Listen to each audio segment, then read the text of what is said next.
Prince, maybe if you can explain to the people in the chat about the poetry of Amr al-Qais. It's really interesting, that topic.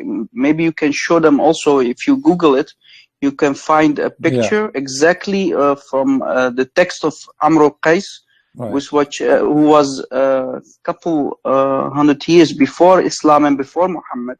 And Muhammad took it copy paste exactly the same poetry of Amr al-Qais, and he put it in the Quran about Qamar Sa wa Shaqq al-Qamar, you know all these ayahs, right? And I believe there are 4 ayahs or something that Muhammad, many, but at least 4, and he copy pasted, and it's a copy paste religion. In my book Quran and Science, I have tons of those things, not only from Amr al-Qais, from many books, because Muhammad was copying from many. From the Sanhedrin, this is the poetry. This is the poetry. And you know, the poetry is very beautiful, actually. Muhammad, he copied from it. This is why he took it. This is about the same about the moon. That's true. Because when Amr al-Qais, he's talking about the splitting of the moon, he's talking about love between him and a woman. How is suddenly a poetry about the love of a woman between a husband and his wife became splitting the moon, actually splitting the moon? You know, you see people guys, don't know that. You see, guys, I'm losing my voice. You see the poetry. This is the poetry in front of me. Muhammad, he copied. Let me show you the part he copied. That is Sa'a wa Shaqq al-Qamar. Here. Yes, that one. Let me highlight. Okay. So he copied this part from the poetry. And then ناعش الطرف بعينيه. He copied that part. فرماني فتعاطف عقر. He copied that part. فتركني كهشيم المحتضر. Copy this part. Then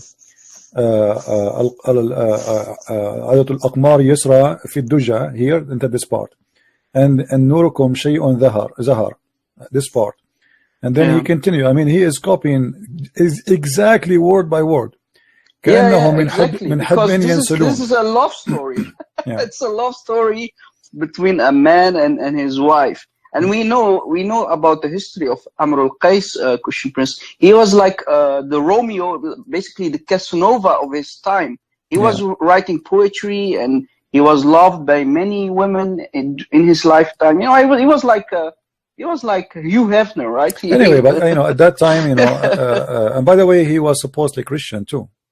So he's a well-known guy, right? but that at that time, you know, poetry for women, it was very, I mean, those are desert people. They have nothing to do except poetry.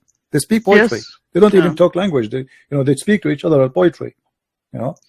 So when and that's why the people who knew about this poetry that Muhammad stole, this is why they are everyone in the Quran. They are telling to Muhammad, "You're nothing but a scam. You're stealing from things that are already known." So people who could write and read, they knew about this poetry. But you know, a lot of people illiterate in the desert, they cannot write and read, so they believe Muhammad. Well, we are here to expose it, what we can do. It's you know, Islam is made by illiterate, so-called illiterate, but we know he could write and read very well. But it's made for illiterate people who follow a blind religion, blind political ideology, basically. It's not easy to say to yourself, I was a fool all my life following